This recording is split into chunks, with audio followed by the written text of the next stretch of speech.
Bonjour mesdames et messieurs, bienvenue dans cette session d'information sur FM Télévision. La population de Goma, de nouveau révoltée par la situation sécuritaire assez préoccupante dans le Nord Kivu.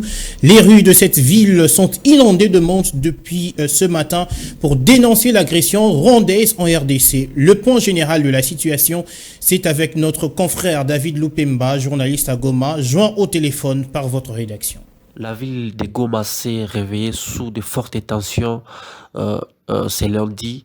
À la base, des manifestants sont descendus dans la rue pour dénoncer l'agression de l'armée rwandaise en République démocratique du Congo par les soutiens qu'elle apporte aux terroristes du M23 qui occupent plusieurs localités et même cités dans le territoire de Rutshuru au nord de la ville de Goma. Par ces manifestations, les manifestants voulaient interpeller les autorités congolaises afin de prendre d'autres mesures de restriction en plus de l'expulsion de l'ambassadeur du Rwanda qui a été décidé à l'issue du conseil supérieur de la défense. Alors, les manifestants sont partis de l'entrée président, c'est dans la partie ouest de la ville. Ils se sont dirigés vers la partie est de la ville, c'est-à-dire au poste frontalier dit petite barrière. C'est en tout cas les principaux postes frontaliers entre la RDC et les Rwanda. Là, ils sont allés dire ouvertement qu'ils ne veulent plus de l'agression rwandaise. Ils ne veulent plus que les Rwandais continuent à s'ingérer dans les histoires de la RDC, que les Rwandais cessent de déstabiliser la RDC. Et ils ont été dispersés, les manifestants ont été dispersés par des tirs de sommation et usage des bombes à gaz lacrymogène par les éléments de la police qui ont été déployés sur place pour contenir les manifestants et éviter tout débordement parce que les manifestants voulaient en tout cas affranchir la frontière et aller jusqu'au Rwanda. Entre-temps, dans leur tournée, au fait, dans leur marche dans la ville, ils se sont aussi orientés vers le gouvernorat des provinces où pendant une à 5 minutes, ils ont chanté l'hymne national et demandé au gouverneur des provinces de pouvoir mettre fin à l'agression rwandaise en RDC. Donc, jusqu'au début d'après-midi de ce lundi, les activités socio-économiques restent paralysées sur toute l'étendue de la ville de Goma. Boutiques, magasins, commerces et écoles n'ont pas ouvert. Les transports en commun sont presque invisibles sur les grands axes de la ville de, sur les principaux carrefours de la ville de Goma. Mais également, il faut noter un dispositif sécuritaire très important dans les coins chauds de la ville de Goma. Et puis on vient d'apprendre tout à l'heure que des affrontements entre le FARDC et le rebelle du M23 soutenu par le Rwanda ont éclaté proche de Rutshuru. C'est en principe ce mercredi que Vincent Karega, ambassadeur rwandais en RDC, doit faire ses valises et rentrer dans son pays. Il vient d'être notifié par le vice-premier ministre en charge des Affaires étrangères sur son expulsion. Le diplomate rwandais a été donc expulsé du territoire congolais à l'issue d'une réunion du Conseil de sécurité et de défense tenue samedi soir sous la houlette du chef de l'État. Je vous propose de suivre ce que disait le porte-parole du gouvernement Patrick Muyaya qui avait fait le compte-rendu de cette réunion. Au regard de faits qui précèdent, le Conseil supérieur de la défense demande au gouvernement 1. D'expulser dans les 48 heures suivant sa notification M. Vincent Karega, ambassadeur plénipotentiaire du Rwanda en poste en République démocratique du Congo. Et ce, en raison d'une part de la persistance de son pays à agresser la RDC et à appuyer les mouvements terroristes du M23 qui l'instrumentalisent à cette fin, et d'autre part du mépris teinté d'arrogance des autorités rwandaises vis-à-vis tant du processus de Nairobi et de Luanda que des recommandations de la communauté internationale, plus précisément des Nations Unies, de l'Union africaine, de la communauté de l'Afrique de l'Est, de la SADC et des partenaires multilatéraux, exigeant unanimement la cessation des activités terroristes du M23 et de tout appui extérieur à lui. Son retrait sans délai ni condition des localités congolaises occupées et les retours immédiats des populations déplacées. 2. D'envoyer en toute urgence une mission humanitaire pour porter une assistance à nos populations déplacées à la suite de ces attaques. 3. De prendre de nouvelles mesures supplémentaires de restriction d'accès au territoire congolais à l'encontre du Rwanda. 4. D'accroître la force de frappe des forces armées et de sécurité. 5. De réaffirmer la volonté de la République démocratique du Congo de rester engagée dans le processus de paix de Nairobi et de Luanda en vue de restaurer durablement la paix, la sécurité et la stabilité dans la région du Grand Lac. La crise RDC-Rwanda a été sur la table de discussion dimanche entre le président de la République et l'émissaire du chef de l'État angolais. Tété Antonio, ministre des Relations extérieures de l'Angola, a souligné que la feuille de route de Luanda a été largement évoquée. On l'écoute. Le président Lorenzo avait reçu un mandat de faire la médiation entre la RDC et le Rwanda. Et dans ce cadre-là, il continue ses efforts dans les circonstances que nous connaissons aujourd'hui. Il a été clair à Dakar quand il a participé à la conférence de paix et la sécurité en Afrique, qu'il continuerait donc à œuvrer de façon à ce que la paix se retrouve dans notre sous-région. Vous comprenez aussi que l'Angola, c'est quand même un voisin immédiat de la République démocratique du Congo. Et dans la culture africaine, quand quelque chose se passe chez son voisin, on se sent soi-même aussi concerné.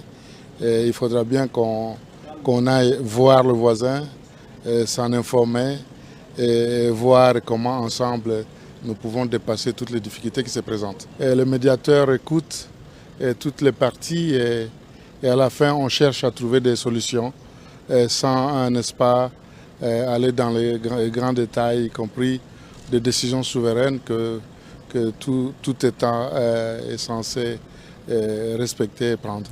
Mais je dis que les attitudes du président Tshisekedi ne changent jamais. Que ce soit dans les difficultés, dans le bonheur comme dans le malheur, c'est toujours la fraternité entre nos pays et entre nos peuples. Je crois que c'est ce qu'il vaut. C'est ce qui vaut la peine et c'est ce qu'il faut qu'on cultive, et nous tous, parce qu'il n'y a que ça qui amène le progrès. La situation sécuritaire dans l'est du pays, précisément dans le Nord Kivu, demeure préoccupante et inquiète plus d'une personne. Des chefs coutumiers de la province du Sud Kivu, voisine, ont franchi le perron du bureau du ministre de la Défense pour lui faire part de leurs préoccupations à ce sujet. Suivez.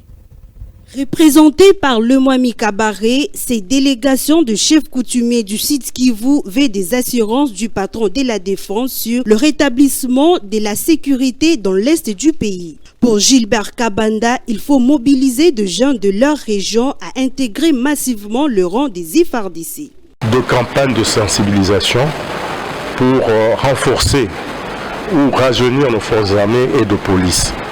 Le ministre a pris acte et il a décidé d'instruire des commissions qui seront déployées très prochainement sur le terrain afin qu'elles veillent à ce que les chefs coutumiers soient impliqués dans cette sensibilisation à l'enrôlement des jeunes.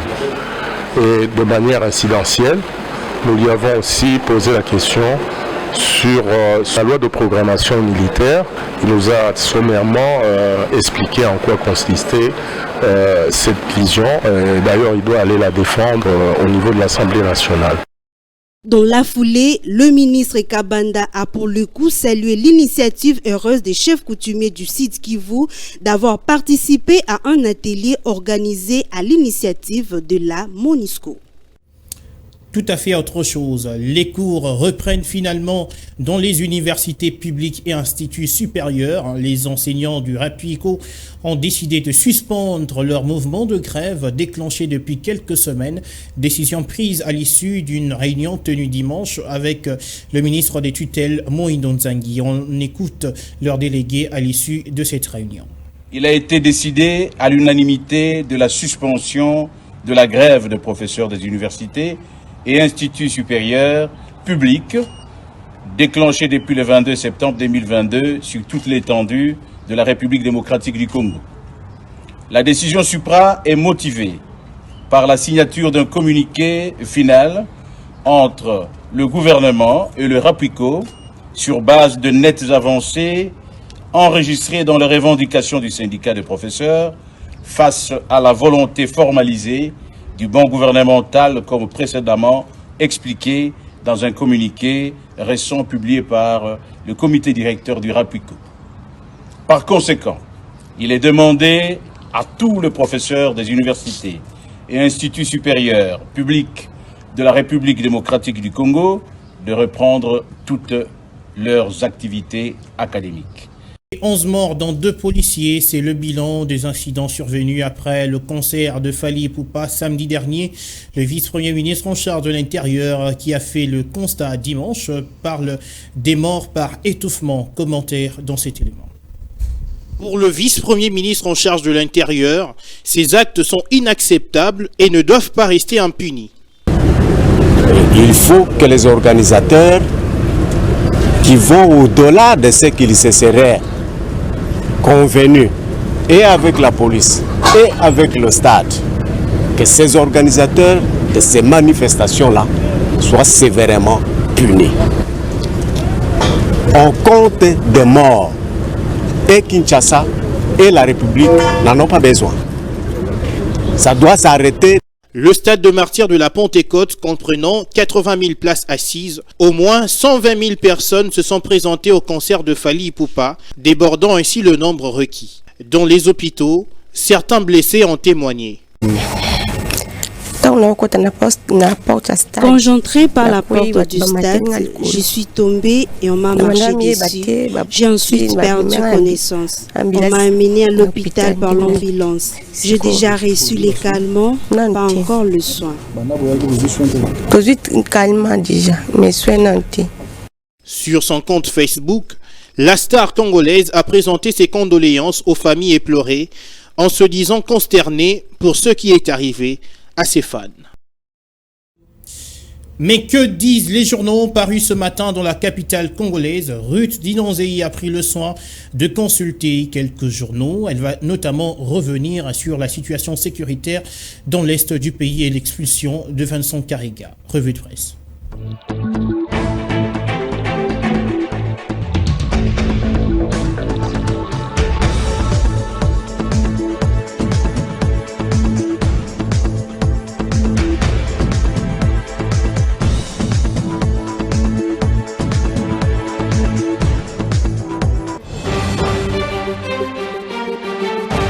C'est parti pour cette lecture des journaux. Débutons par l'avenir qui titre « Suite à l'appétit inassouvi des Kagame d'agresser la RDC, la République démocratique du Congo expulse Vincent Karega. Le chef de l'État a présidé le samedi dernier la réunion du Conseil supérieur de la défense en rapport avec l'évolution de la situation sécuritaire dans l'est du pays. Au cours de la dite réunion, l'ambassadeur du Rwanda en République démocratique du Congo a été déclaré persona non grata en raison de la persistance du Rwanda à agresser la RDC. Faisant suite à la décision du Conseil supérieur de la défense, les manifestants à Goma ne cessent de clamer tout haut « Laissez-nous aller affronter Kagame chez lui ». Nous manifestons contre l'incursion du Rwanda sous couvert du M23 en RDC et ses agressions récidivistes. L'auteur de l'article poursuit que cette décision d'expulsion de l'ambassadeur que le gouvernement rwandais a affirmé dans un communiqué hier dimanche, noté avec regret, et d'ajouter que les forces de sécurité rwandaises à la frontière avec la RDC avaient été placées en état d'alerte. Poursuivons cette revue de presse avec la prospérité qui abonde dans le même sens. Le quotidien rapporte « Face à l'agression rwandaise et consort, RDC, Adolphe Muzito propose 10 recommandations phares. Le Premier ministre honoraire et leader du Nouvel Élan, Adolphe Muzito, se dit vivement interpellé par les Congolais et Congolaises. Le Premier ministre honoraire et leader de Nouvel Élan, Adolphe Muzito, se dit vivement interpellé par les Congolais depuis l'occupation inique et cynique de Bunagana et la prise de quelques villes de Rutshuru, dont Kiwanja et ses environs. Très préoccupé par la tournure des événements, Adolphe Muzito réitère son appel du 19 décembre 2019 consistant à mener la guerre contre le Rwanda s'il faut réellement sécuriser l'Est de la RDC. Mais cette fois-ci, dans une note synthétique, il propose 10 recommandations phares sur des mesures urgentes à prendre. Il insiste particulièrement sur la rupture de tous les accords signés avec le Rwanda et la cohésion nationale face à tous ces défis sécuritaires. Sur le même registre, Adolphe Muzito propose également la suspension de l'adhésion de la RDC à la communauté de l'Afrique de l'Est. Changeons de chapitre, toujours avec le quotidien La Prospérité qui note focus sur 3 grands secteurs pour bâtir un Congo émergent. Budget 2023, Samalou Kondé réitère l'engagement du gouvernement à répondre aux attentes des Congolais. Dans sa proposition du budget comptant pour l'exercice 2023, il ne s'est pas du tout éloigné des piliers qui lui avaient valu en avril 2021 l'approbation unanime de la représentation nationale. Au contraire, a-t-il dit, il inscrit le présent budget dans la poursuite du programme d'action du gouvernement mis en œuvre dès son arrivée. Le Premier ministre et chef du gouvernement Jean-Michel Samalou Kondé s'est adressé le vendredi 28 octobre dernier aux députés nationaux en vue de présenter l'économie générale du projet du budget 2023 qui du reste affiche clairement des ambitions pour répondre aux attentes des Congolais. Grosso modo, comme en avril 2021, les actions gouvernementales devant être appliquées l'an prochain porteront principalement sur les 4 grands secteurs suivants: politique, justice, défense et sécurité, économie et finances, reconstruction sociale et culture. Prenons la République avant de clore ce journal des journaux. Le quotidien note CAN Maroc 2023, Léopard U23 se qualifie face à l'Algérie. Battu 3-1 à Sétif en Algérie, les Léopards U23 se sont qualifiés grâce au score du match aller disputé il y a une semaine à Kinshasa. Les 11 Congolais avaient battu les Fennecs d'Algérie sur les scores des 4-1 sur leur territoire. Les Algériens se sont montrés plus compétitifs, obligeant les Léopards à concéder un deuxième but sur pénalty. Les joueurs congolais étaient arrivés au matin de dimanche en Algérie, soit quelques heures seulement avant les débuts de la rencontre. Ce qui justifie l'accent de la fatigue observé dans les chefs des joueurs, a justifié le staff technique. Selon la même source, rapporte le journal, l'avion qui a transporté la délégation de la RDC qui a quitté Kinshasa samedi a transité par la ville de Constantine où il a atterri avant de rallier Sétif par route. Qu'à cela ne tienne, les espoirs de la RDC se sont qualifiés pour la phase finale prévue au Maroc. Pour rappel, cette rencontre initialement prévue le samedi a été reportée à dimanche à la suite de quelques soucis techniques qu'avait connu l'avion à bord duquel le 11 national avait pris place. En urgence, la FECOFA avait saisi la Confédération africaine de football CAF qui a compris la situation et a accordé ces reports avec diligence. Ainsi prend fin cette revue de presse. Merci de nous avoir suivis.